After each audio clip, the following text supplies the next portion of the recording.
जी, उम्मीद है कि आप सब लोग खैरियत से होंगे। पाकिस्तान एयरफोर्स के जदीद तरीन लड़ाका तैयारे JF-17 ब्लॉक 3 की तैयारी शुरू कर दी गई है और इसी हफ्ते साथ-साथ पाकिस्तान एयरफोर्स के हवाले 14 यानी 14 नए JF-17B तैयारे भी उनके हवाले किए गए हैं। इन दोनों तैयारों के हवाले से क्या तफसीलात हैं? पाकिस्तान का जो नया तैयारा होगा JF-17 ब्लॉक 3 वो कितना एडवांस होगा? वो कौन-कौन से हथियार ले जा सकेगा? भारत का उसके साथ क्या मुकाबला होगा, ख़ुसूसन रफ़ायल तैयारों के हवाले से। इन तमाम अमूर पे गुफ्तगू करने के लिए इस वक्त मेरे साथ मौजूद हैं पाकिस्तान एयरफोर्स के साबिक ऑफिसर और international security expert squadron leader Fahad Masood साहब। फहद साहब, बहुत शुक्रिया सर, आपने हमें ज्वाइन किया। बहुत शुक्रिया, thank you for having me. अच्छा सर, सबसे पहले तो मैं आपसे उन तैयारों के हवाले से पूछूंगा जो इस हफ्ते पाकिस्तान एयरफोर्स के हवाले किए गए JF-17B तैयारे। उनमें एक एक्स्ट्रा सीट ऐड की गई है। पहले तो JF-17 को सिर्फ एक पायलट उड़ाता था। ये एक्स्ट्रा सीट क्यों ऐड की गई है सर इन नए तैयारों में? जी सर, हमारा जो JF-17 ए मॉडल है उसके अंदर सिंगल सीट कैपेबिलिटी इस वजह से थी कि हमारे जो ट्रेनिंग में लोग थे जो जूनियर थोड़े से, उनको जो एक्सपीरियंस दिया जाता था बिफोर कि वो असली जहाज से बैठे। एक चीज होती है उसको सिमुलेटर ट्रेनिंग कहते हैं। तो सिमुलेटर्स जो इस जहाज के हैं वो बहुत high and high Fidelity simulator जिनको कहते हैं वो हैं, हाई क्वालिटी। सो उसके में डायरेक्ट वहां से सिंगल सीट कॉकपिट में बिठा देते थे विच वाज कंफर्टेबल, और बड़े आराम से जो पायलट्स हैं हमारे वो टेक ऑफ और सारे मनूवर्स कर लेते थे विदाउट अ प्रॉब्लम। क्योंकि अब इसको एक्सपोर्ट पे डाला जा रहा है और एक्सपोर्ट बेस किया जा रहा है, मतलब कि नाइजीरिया जैसे एक एग्जांपल, म्यांमार अदर, तो उनको जो ट्रेनिंग की रिक्वायरमेंट है इस जहाज पे वो 2 सीट जहाज की रिक्वायरमेंट है। अब ये 2 लोग जो बैठते हैं ये सिर्फ जहाज को ट्रेनिंग पर्पस पे नहीं इस्तेमाल करते, वो डिफरेंट मेथड और डिफरेंट वेज एंड मीन्स में भी इस्तेमाल कर सकते हैं। जैसे स्टैंड ऑफ वेपन कैपेबिलिटी है जो हमने 27 फरवरी 2019 पे इस्तेमाल भी की, उसके अंदर भी इसको बहुत कारआमद तरीके से इस्तेमाल किया जा सकता है। इसी असना में इसको जो नाइट मिशंस है या रात के दिन जो मिशन, रात के वक्त जो मिशंस करने होते हैं उसमें भी कंफर्टेबली 2 लोग इस फ्लाई कर सकते हैं, और in the same bargain it is much more effective training, क्योंकि रियल टाइम आपको ट्रेनिंग मिल रही होती है उस पर। ठीक है। अच्छा, आपने जिस तरह बताया कि अब ये एक्सपोर्ट भी किए जाएंगे तैयारे, तो उन लोगों को ट्रेनिंग में फिर आसानी होगी जिन ममालिक को ये दी जाएगी अगर 2 पायलट उसमें बैठ सकेंगे। अच्छा सर, इसमें एक और चीज ये है कि एक सीट तो एक्स्ट्रा ऐड कर दी गई है। जो पाकिस्तान एयरफोर्स के हवाले 14 ये नए तैयारे किए गए हैं, क्या उनमें कोई एक्स्ट्रा और भी कोई नई टेक्नोलॉजी डाली गई है कि या बाकी सब चीजें वैसे ही हैं जो पहले तैयारों में थी? कन्वेंशनल ए मॉडल की कॉपी है, इसमें कोई एक्स्ट्रा चीज नहीं है फॉर नाउ। ऑब्वियसली थोड़े से टाइम के साथ, थोड़े से वक्त के साथ, मैच्योरिटी के साथ चीजें ऐड ऑन की जाएंगी विदाउट क्वेश्चन। वजह क्या है? क्योंकि ये एक हमारा होम ग्रोन सिस्टम है, हमने खुद बनाया है, तो हम इसमें कोई चीज डालना या निकालना, इंप्रूव करना या चेंज करना, कोई हमें रोक नहीं सकता इस पे। और ये कैपेबिलिटी हम एक्वायर कर चुके हैं और हम दिखा चुके हैं दुनिया को कि ये एक पोटेंट जहाज है, जंगी तैयारा है जो हम इस्तेमाल कर चुके हैं 27 फरवरी में भी, और उसके बाद आज तक जितने सिचुएशंस बनी हैं उनमें भी। ठीक। अच्छा सर, अब मैं आऊंगा JF-17 ब्लॉक 3 के बारे में। उस हवाले से कहा जा रहा है कि ये पाकिस्तान का एडवांस तरीन यानी जदीद तरीन लड़ाका तैयारा होगा। इसमें बहुत सारी ऐसी चीजें होंगी जो पहले अभी पाकिस्तान के पास तैयारे हैं उनमें नहीं है। क्या इन तैयारों का मुकाबला जो भारत ने रफाइल तैयारे लिए हैं उनसे किया जा सकेगा सर? पहली चीज तो ये कि हमारा जो ये ब्लॉक 3 मॉडल है ये कोई बहुत नई चीज नहीं है। इसकी पहली फ्लाइट दिसंबर 2019 में हो चुकी है। सो ये अभी तकरीबन साल से ज्यादा का अरसा है जिसके अंदर हम ये सब चीजें देख चुके हैं। ग्रेजुअल इंक्रीज या थोड़ी थोड़ी देर बाद कुछ इसमें एडिशन सब्ट्रैक्शंस कुछ चीजें कर दी गई हैं, लेकिन सबसे बड़ा फर्क जो ब्लॉक 2 और 3 में होगा वो रेडार कैपेबिलिटी है। जो ब्लॉक 3 है उसके अंदर है ईसा रेडार, ये होता है एक्टिव इलेक्ट्रॉनिक स्कैंड रे रेडार।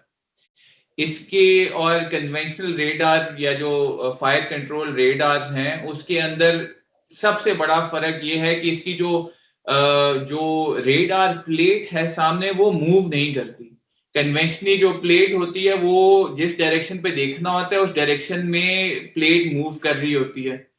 क्योंकि इलेक्ट्रॉनिकली स्कैन्ड रे है तो इसके जो कैपेबिलिटी है वो इस डोमेन में ज्यादा है कि इंस्टेड के इसकी जगह के इसको पूरी प्लेट को मूव किया जाए, किसी डायरेक्शन में अगर देखना है रेडार ने तो वो उस तरफ का एक मॉड्यूल यूज करेगा और बस।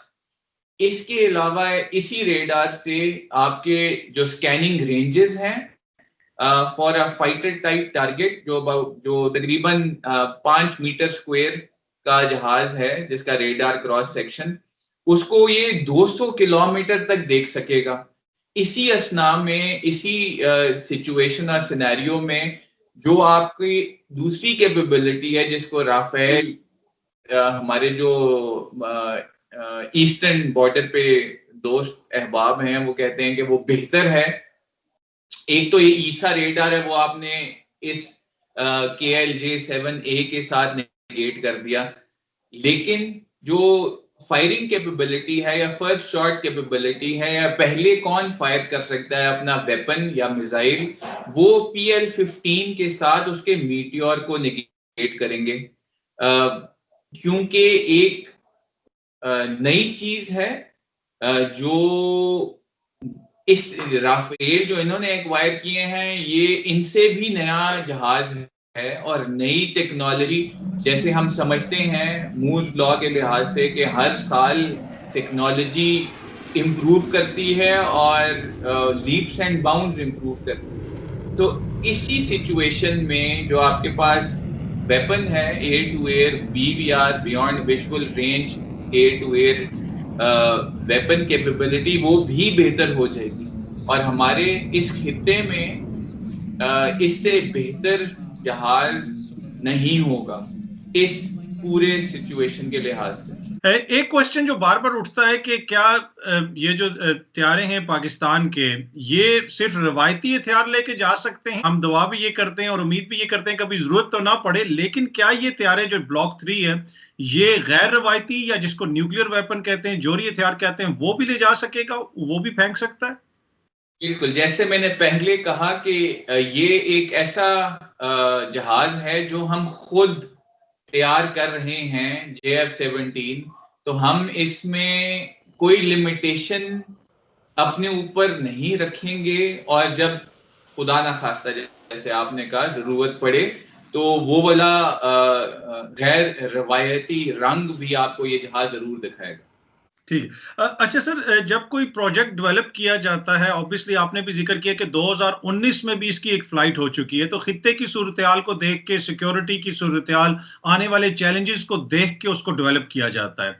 तो ये जो प्रोजेक्ट पूरा डेवलप किया जा रहा है, अब कुछ लोग इसमें कह रहे हैं कि इसमें थोड़ा सा इसको रोक के इसलिए रखा गया कि देख लिया जाए कि हमारे जो नेबर्स हैं, दोस्त हैं, वो क्या कुछ एक्वायर कर रहे हैं, फिर उसके मुताबिक इसको हम आगे इसमें चीजें डालें या चीजें निकालें। कुछ चीजों को ज्यादा फोर्थ फ्रंट पे रखते हैं, कुछ को मीडियम और कुछ को बैक बर्नर पे। इसको हमने फोर्थ फ्रंट पे क्यों नहीं रखा अभी तक 2019 दिसंबर से, क्योंकि हम एक बी मॉडल को ज्यादा प्रेफरेंस दे रहे थे कि हम उसको डेवलप करें पहली चीज, और उसकी यूटिलिटी हमारे लिए खुद भी एयरफोर्स के लिहाज से, PAF के लिहाज से और इंटरनेशनली भी बहुत ज्यादा है।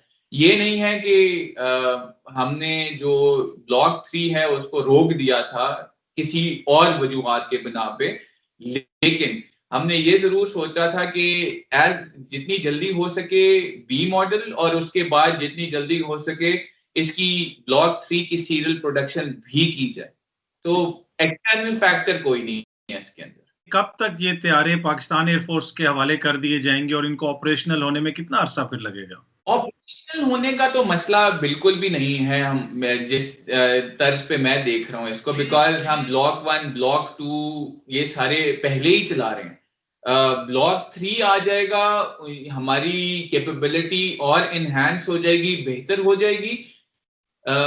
लेकिन जो टाइम लाइन है इस पे नॉर्मली जो हम पाकिस्तान एरोनॉटिकल कॉम्प्लेक्स कामरा का प्रोडक्ट देख रहे हैं टाइम लाइन प्रीवियस कुछ सालों से, तो हर साल वो 8 से 10 जहाज जनरेट कर रहे हैं।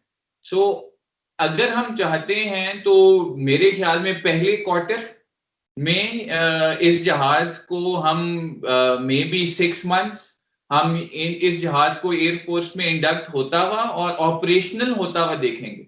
ठीक। अच्छा सर, एक चीज तो ये होती है कि टेक्नोलॉजी होती है, उसके बारे में एक्सपर्ट्स बताते हैं कि बड़ा एडवांस है, बहुत अच्छा है, ये चीज बड़ी जबरदस्त काम करती है। फिर होता है कि ग्राउंड के ऊपर उसको जो लोग यूज करते हैं, आप खुद फाइटर पायलट रहे हैं, आपके दोस्त JF-17 भी उड़ाते हैं, दूसरे तैयारे भी उड़ाते हैं, जो लोग JF-17 को उड़ा रहे हैं, चाहे वो A हो या B हो, उनकी इसके बारे में क्या राय है? इनको उड़ाना कितना आसान है? इनके हवाले से लोगों की राय क्या है कि वो किस हद तक वो इससे कंफर्टेबल होते हैं जब इस तैयारे को उड़ाते हैं? पहली चीज तो ये कि ये जहाज एक एक्सट्रीमली केपेबल एयरक्राफ्ट है। एक्सट्रीमली केपेबल से क्या मुराद? एजिलिटी, मीनिंग देयर बाय कि इसकी मनूवरेबिलिटी कितनी है, कितनी जल्दी ये टर्न करता है, डायरेक्शन चेंज करता है, वो सारी चीजें। इसको डायरेक्टली कंपेयर किया जाता है F-16 के साथ, जो हमारा इससे पहले बेस्ट पॉसिबल वेपन सिस्टम था। जो लोग इसको फ्लाई करते हैं वो इसकी ईज या आसानी इस जहाज को उड़ाने में, इसको मैं आपको इस लिहाज से डिफाइन कर देता हूं कि हमारे जो पायलट्स थे वो सीधा सिमुलेटर के बाद, ट्रेनिंग सिमुलेटर पे करने के बाद डायरेक्ट जहाज सिंगल कॉकपिट में जाते थे। ये तो बी मॉडल हमने अब जनरेट किया है ताकि एक्सपोर्ट ऑर्डर्स और हमारी जो अपनी स्टैंड ऑफ कैपेबिलिटी है उसमें इस्तेमाल करें। लेकिन जहाज एक बहुत ही आसान जहाज है उड़ाने के लिए, उसकी एम्प्लॉयबिलिटी एक अलग चीज है। जितनी आप जहाज में एवियोनिक्स और वेपन्स लगाते जाएंगे, पायलट का वर्कलोड उतना चैलेंजिंग होता जाएगा। मुश्किल नहीं कहूंगा मैं, चैलेंजिंग। सो सिर्फ मैटर होती है जो पायलट कॉकपिट में बैठा हुआ है वो कितना स्किल्ड, कॉम्पिटेंट और ट्रेन्ड है उस जहाज पे। तो जो अब जो जहाज उड़ा रहे हैं, और 27 फरवरी वंस अगेन बहुत पुरानी बात नहीं है, 2019 हमने इस जहाज को लीगली एम्प्लॉय किया हर डोमेन में, A to air, A to ground. So जो मेरे जान पहचान वाले लोग जो ये जहाज उड़ा रहे हैं वो ये कहते हैं कि भाई इससे बेहतर जहाज जो इसकी कैपेबिलिटी है उस लिहाज से पाकिस्तान एयरफोर्स में, और क्योंकि उन्होंने बाहर भी जहाज बाकी एयरफोर्स के साथ भी उड़ाए हैं, वो कहते हैं इसको बिल्कुल हम बिल्कुल टॉप दर्जे का जहाज कंसिडर करते हैं। स्क्वाड्रन लीडर फहद मसूद साहब, बहुत शुक्रिया sir, thank you so much आपके टाइम का।